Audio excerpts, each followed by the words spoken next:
Selasa Kliwon.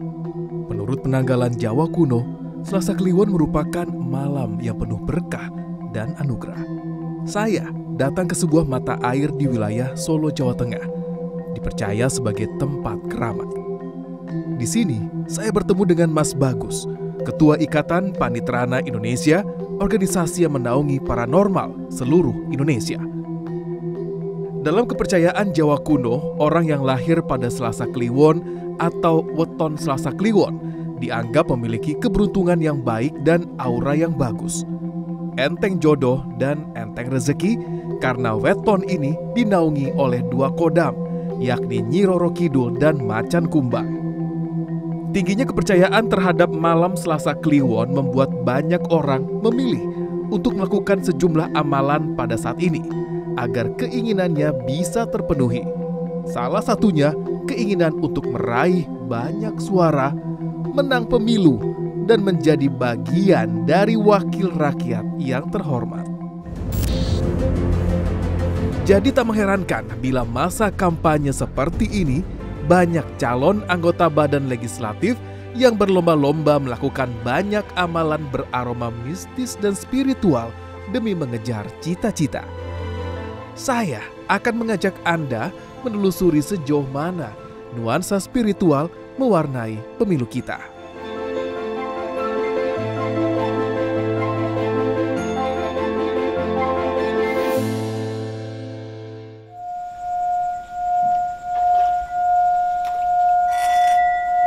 Gesekan singing bowl membuat suasana malam menjadi semakin syahdu.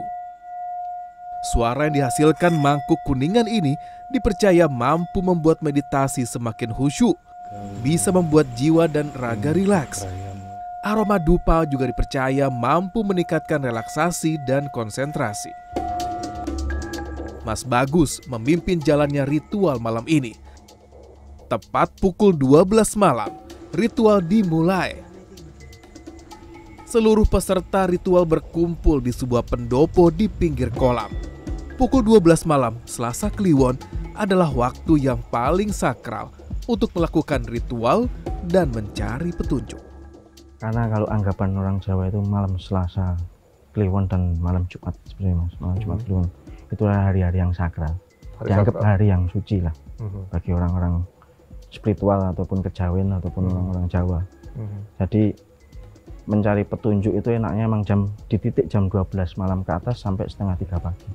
Itu karena dari kita mempercayai dari jam 12 sampai setengah 3 itu ada perputaran rotasi bumi. Yang kedua, karena dari banyaknya orang yang udah istirahat senyap, kita cari sunyi, itu petunjuk atau wahyu itu biasanya akan hadir.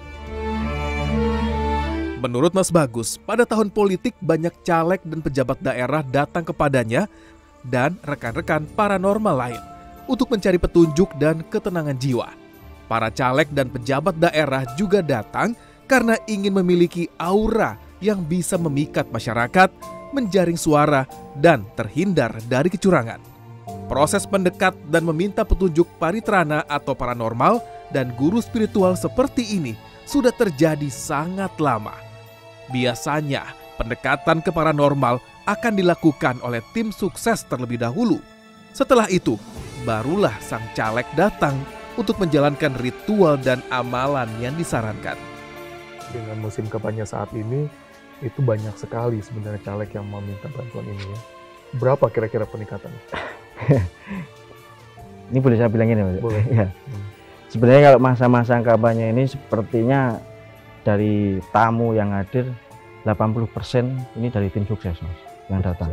Bukan dari tokoh-tokoh caleg, paling kalau tokoh-tokoh caleg dari 80% cuma 20%. Yang datang langsung? Yang datang langsung. Selebihnya tim sukses? Selebihnya tim sukses malah, yang biasanya hari itu. Mereka dari caleg ataupun tim sukses yang ada di pemilu ini lebih banyak mencari petunjuk. Mencari petunjuk tentang nanti keberhasilan, terus daya pikat nanti untuk ke masyarakat. Itu mereka yang biasanya untuk dicari itu. Dan nanti biar suara waktu pencoblosan biar bisa pilih suaranya menjadi banyak dan bisa menghindari dari kecurangan dan sebagainya. Sejumlah amalan yang harus dilakukan adalah berpuasa, bersemedi di tempat-tempat tertentu, membawa sesajen, dan lain-lain. Kali ini saya menjadi saksi mata salah satu proses meditasi di dalam sebuah kolam atau biasa disebut kungkum selama 1 malam. Pemilihan tempat bermeditasi disesuaikan dengan keinginan dan petunjuk yang ingin didapat oleh caleg. Cara ini seperti apa sebenarnya? Cara yang lain mungkin kita lebih ke ikhtiar namanya, Mas. Ikhtiar. Ikhtiar kita meditasi ataupun nanti puasa. Dan mungkin kalau bahasa Jawanya melek. Melek itu kita mengurangi tidur, laku. Kita pakai laku, mengurangi tidur, puasa, wiritan, dan meditasi. Baik, seperti itu. Ada ada umbul sini ya, Ya. ada kolam air di sini. Kenapa memilih tempat ini sebenarnya? Yang dipilih untuk melaksanakan amalan-amalan itu? Ini tempat ini kan sebenarnya ada banyak histori, Mas. Dulunya ada petilasannya yang Sunan ke-9, Keraton Solo, dan dinamakan dengan nama Tirto Mulyo. Tirto Mulyo itu tirto kan air, mulyo itu ada pelambang kemuliaan, kederajatan. Jadi kita adakan ritual ataupun sarana di sini. Ini kita bentuk sebagai sarana aja, Mas, sebenarnya. Tetap ini mintanya petunjuk tetap kepada Allah Subhanahu wa Ta'ala. Kita di sini melakukan ritual atau ikhtiar supaya kita bisa mendapatkan petunjuk lebih jelas. Untuk membantu pelaksanaan serangkaian ritual ini, Mas Bagus mengaku tidak mematok harga atau mahar. Mas ini berbicara dengan tokoh gitu ya, atau caleg ini sendiri gitu. Ketika menghubungi guru spiritual, menghubungi Mas Bagus dan rekan-rekan paranormal yang lain, ada mahar yang disiapkan nggak sih sebenarnya? Sebenarnya mahar kita di tokoh-tokoh spiritual kita atau paranormal, kita nggak, ibaratnya kita sebagai tokoh spiritual ada sebagai penolong atau pengayom. Kita nggak menentukan mahar tertentu, tapi itu sebagai sebutan mahabbah atau sodakoh ke kita. Itu mungkin kita nggak minta, mereka yang memberikan sendiri. Intinya itu. Jadi kita nggak ada mentarifkan mahar seperti berapa dan apa, nanti tidak. Cuma nanti ada tertentu syarat-syarat yang harus disiapkan biasanya seperti itu. Di sini saya bertemu dengan Mas Jose, begitu saya memanggilnya. Mas Jose ingin identitasnya disamarkan karena sejumlah alasan.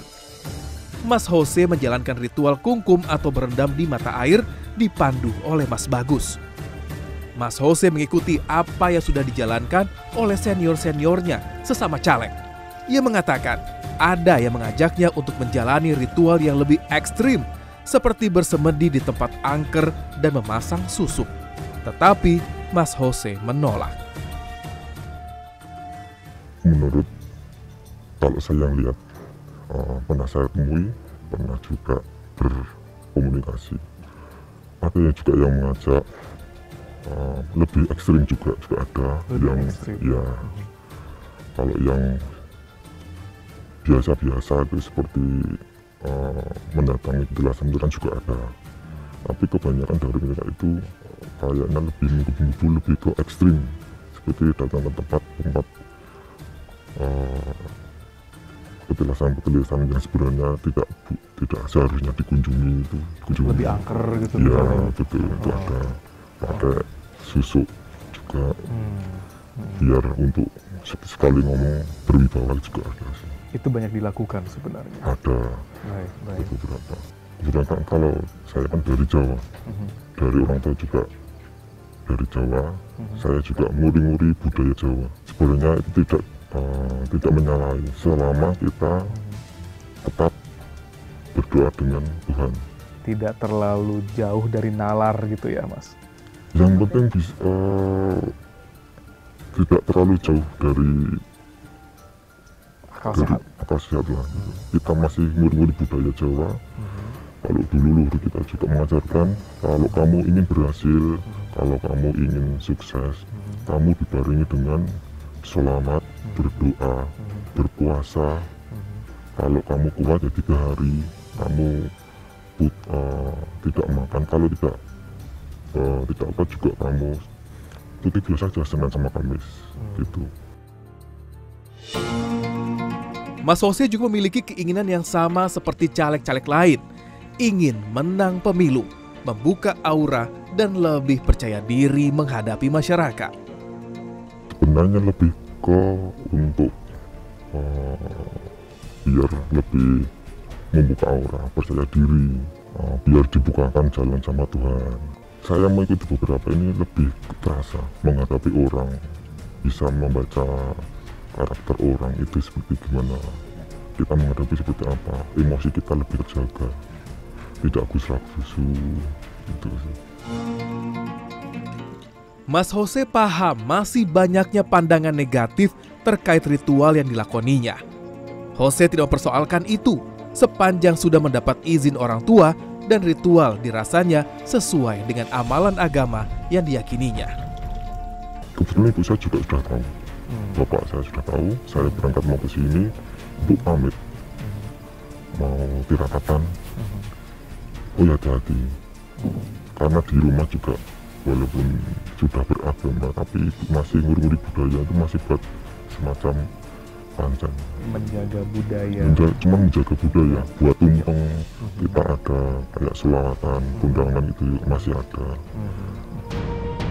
Malam pun berganti pagi. Ritual kungkum Mas Jose berlangsung hingga pukul 2:30 pagi.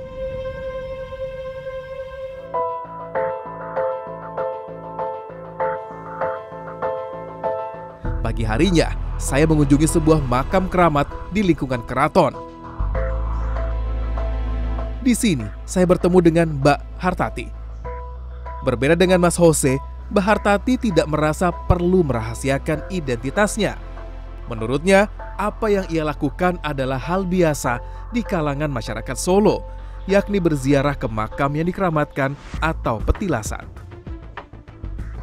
Ketika kita mempunyai hajat ya Mas ya, karena pencalekan itulah hajat yang besar bagi saya, karena tidak semua kesempatan manusia mendapatkan kesempatan untuk maju pencalekan. Yang pertama itu ikhtiarnya adalah lewat ibadah. Jadi kita tetap harus kuat dalam ibadah. Kemudian juga orang Jawa itu jangan lupa tetap nguri-nguri budaya. Selain ibadah, kemudian kita juga mohon doa restu ketika orang tua masih, minta doa restu orang tua. Ketika kedua orang tua sudah tidak ada, kadang kita ziarah untuk mendoakan kedua orang tua.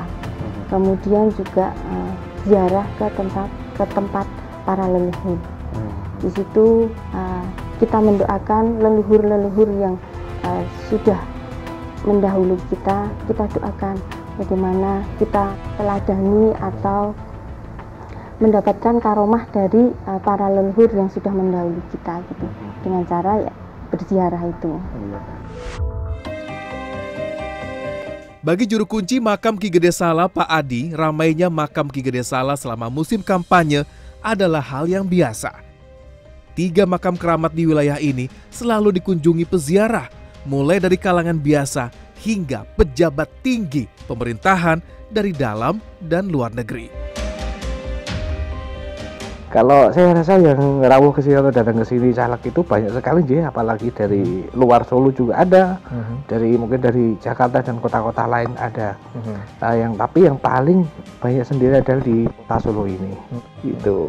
Kalau dari sekarang gitu Pak, dengan masa kampanye ini, dari masyarakat biasa yang datang dengan caleg yang minta karomah, itu berapa besaran beda besarnya sekarang? Ya kalau dari mungkin rasio 1 dari 10, kalau di musim kampanye atau di mau pemilihan begini biasanya rasionya sudah lebih dari 5, mungkin 7. Untuk tamu itu 70% itu dari caleg semua dan calon-calon pemimpin istilahnya begitu. Nah ini mungkin selain caleg, apakah juga ada mungkin pimpinan atau orang penting atau tokoh masyarakat juga sering datang ke sini Pak? Iya. Pertama kan saya sampaikan bahwa beliau ini adalah pendiri Kota Solo pertama kali, sebelum ada keraton. Nah makanya semua pemimpin di sini mungkin ada yang menjabat dari Pak Kapolres atau dari jajaran apapun itu pertama kali istilahnya kalau di Jawa itu kula nuwun. Kula nuwun untuk meminta izin bertugas di Kota Solo. Pasti akan datang ke sini dulu. Iya, pasti nggih. Peziarah yang datang biasanya melakukan sejumlah ritual. Ada yang menabur bunga, membakar dupa, hingga membawa sesajen untuk dibagikan kepada warga sekitar. Setelah selesai pemilu, para caleg ini pun menghilang bak ditelan bumi. Biasanya mereka tidak pernah berkunjung lagi meskipun sudah berhasil menang.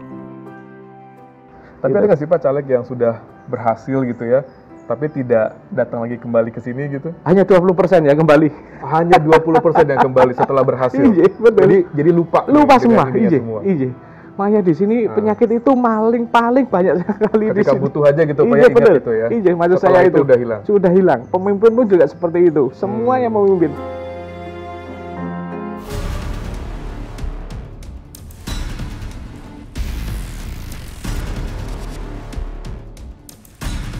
Mohon maaf ini, tolong video ini jangan disebarluaskan. Kita sisir kembali tentang masalah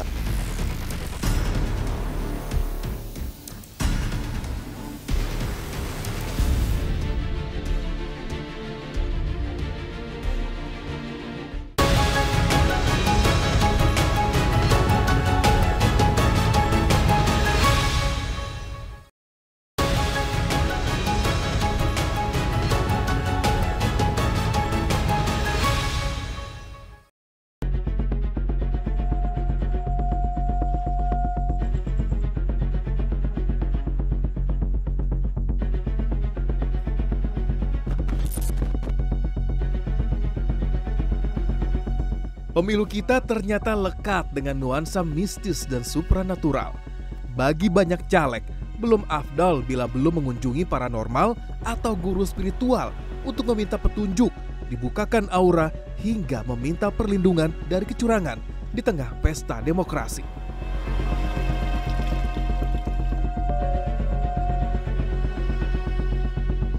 Hal ini pun menjadi perhatian serius para akademisi.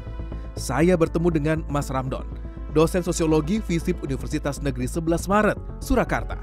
Menurutnya, tradisi semacam ini sudah amat mengakar di Indonesia dan terus diwariskan, bahkan berjalan bersamaan dengan demokrasi yang menuntut rasionalitas. Jadi sistem kaderisasi, sistem pendidikan, sistem literasi politik kita sebenarnya menuntut portofolio panjang dari seorang calon legislatif misalnya. Dengan portofolio yang panjang, dengan kerja-kerja berbasis komunitas, kerja sosial, kerja profesional yang membuat kemudian orang ada pada satu titik di mana itu akan menjadi handicap bagi seseorang. Dari situlah kemudian visi disusun, gagasan dirancang, agenda ditawarkan. Nah, tentu peluang ini tidak berlaku untuk banyak orang. Akan ada pihak yang memilih tidak mendevelop portofolio, tidak menyusun pengalaman panjang, agenda kerja, tapi kemudian pilihan yang paling instan ketika dia tidak punya portofolio yang memadai, pilihannya adalah memakai jalur lain, jalur yang kemudian kita sebut dalam konteks demokrasi irasional. Apa? Ya, laku ritual yang kemudian seakan-akan itu memberi basis keyakinan bagi seseorang bahwa untuk terpilih maka itu jalannya. Dalam konteks demokrasi tentu ini tidak logis. Ini tidak bisa dijalankan oleh orang-orang yang menjalankan ritual irasional tersebut. Saya pikir akan sangat sulit. Dan tantangan ke depan, lagi-lagi praktik itu akan semakin terbatas karena semakin membesarnya ruang digital, ruang di mana anak-anak muda juga semakin berpartisipasi aktif dalam konteks demokrasi. Akan hilang ritual-ritual tersebut dalam kontemplasi? Tidak hilang. Tidak hilang, tapi akan mengecil dan akan tetap ada dalam konteks masyarakat Indonesia. Ini baru ngelansir dari gudang utama, Pak. Tidak hanya terjebak ritual yang harus dijalankan, banyak pula caleg yang terjebak praktek nakal permodalan atau sponsorship. Untuk mesin kita sudah sediakan, Pak Jaja. Sejumlah caleg dengan modal pas-pasan bisa mendapat suntikan modal dari sejumlah sponsor yang mau memberikan tambahan modal kampanye untuk maju di pilkada atau di pemilu. Bahwa seri ini termasuk nomor niknya uang, Pak. Nominalnya berbeda untuk tiap tingkatan, dimulai dari 500 juta rupiah hingga 2 triliun rupiah, tergantung yang bersangkutan bertarung di level mana, mulai dari kepala desa hingga anggota DPR dan gubernur. Mohon maaf Benny, tolong video ini jangan disebarluaskan. Di Jakarta Utara, saya bertemu salah satu kaki tangan pemilik modal yang dikabarkan berasal dari Solo. Wanita parubaya ini ditahan karena dilaporkan sejumlah caleg yang merasa tertipu. Berapa dijanjikan oleh si orang kaya luar biasa ini, Bu, ke para caleg-caleg ini? Beliau menjanjikan DPRD itu sekitar 20 sampai 25 miliar.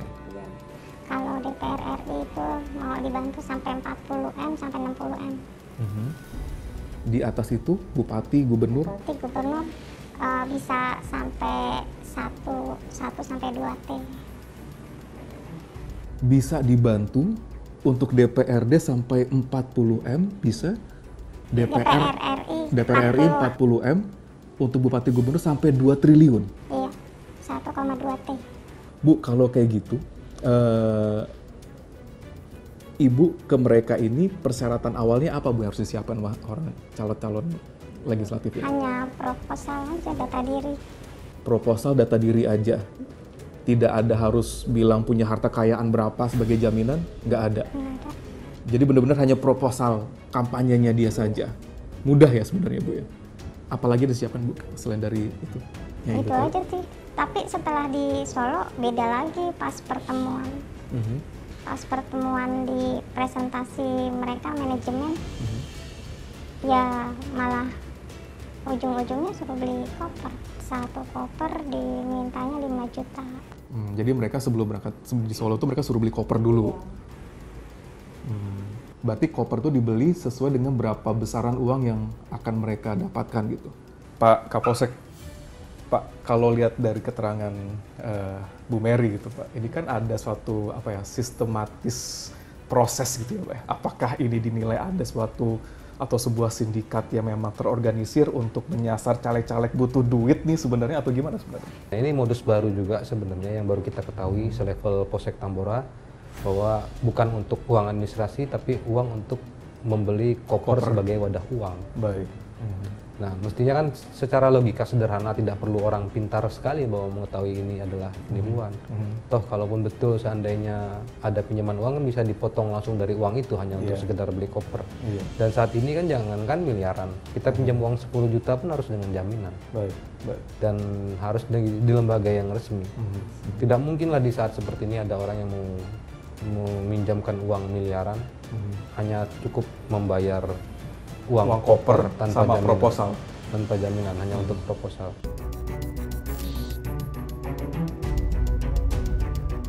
Kalau sudah begini, tidaklah mengejutkan jika tersiar kabar banyak caleg yang stres, depresi, bahkan kena gangguan mental setelah gagal di pemilu karena punya utang besar.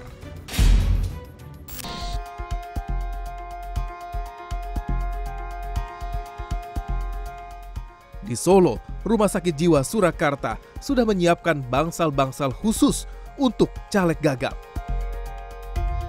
Saya berkunjung ke sana, ditemani kepala rumah sakit, saya melihat fasilitas yang disediakan.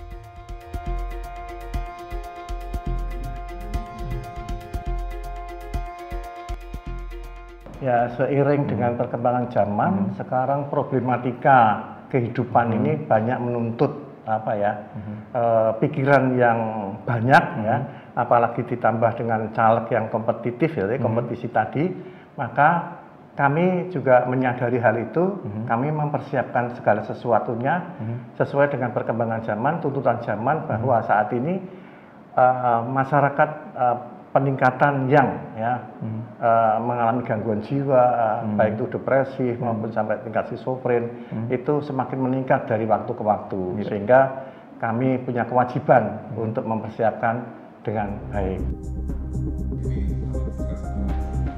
Sejumlah alat canggih untuk deteksi depresi dan perawatan sudah disiapkan. Menurut dokter kesehatan jiwa di sini, penting bagi keluarga untuk memonitor kondisi psikologis caleg agar tidak terpaksa menjadi penghuni RSJ. Mengalami suatu kegagalan itu reaksi orang beda-beda kan. Ada yang dia langsung bisa move on, ada yang dia tidak bisa move on. Nah, di situ potensi itu menimbulkan suatu gangguan mental dari tingkat ringan, sedang sampai berat. Mungkin hanya sekedar sekarang nggak bisa tidur ya, atau mungkin selama ini kok nggak bersemangat gitu ya, atau mungkin sekarang sangat berdebar-debar terus, cemas. Nah itu jangan dibiarkan seperti itu, segera cari pertolongan. Itu mungkin bisa dengan konsultasi awal, kemudian nanti mungkin akan ada pemeriksaan selanjutnya. Kalau dari kasus yang ditangani oleh dokter kemarin, dok, 3 tahun lalu atau 5 tahun lalu gitu, kadar depresi yang dialami oleh caleg tuh semana tingginya? Iya, beberapa 5 tahun yang lalu beberapa pasien itu memang mendatangi ke rumah sakit ini, ada yang dirawat jalan dan ada yang dirawat inap. Nah, yang dirawat jalan ini mungkin dia baru ringan sedang, tetapi yang sudah sampai rawat inap ini memang sudah yang gangguan jiwa berat. Jadi sudah memang dia harus ada perawatan khusus karena sudah ada beberapa depresinya berat atau mungkin ada pikiran-pikiran yang sudah tidak realistis lagi. Inilah dinamika pada masa pemilu. Banyak yang berlomba-lomba ingin menduduki kursi prestisius menjadi seorang anggota dewan terhormat. Sayangnya, banyak yang tidak siap, baik ketika berhadapan dengan masyarakat, program kerjanya, kesiapan mental, hingga permodalan. Sehingga jalan pintas terpaksa diambil demi bisa mendulang suara. Ada yang memakai cara yang bisa diterima dengan nalar dan rasional, namun banyak pula yang memilih jalur tradisi dan spiritual.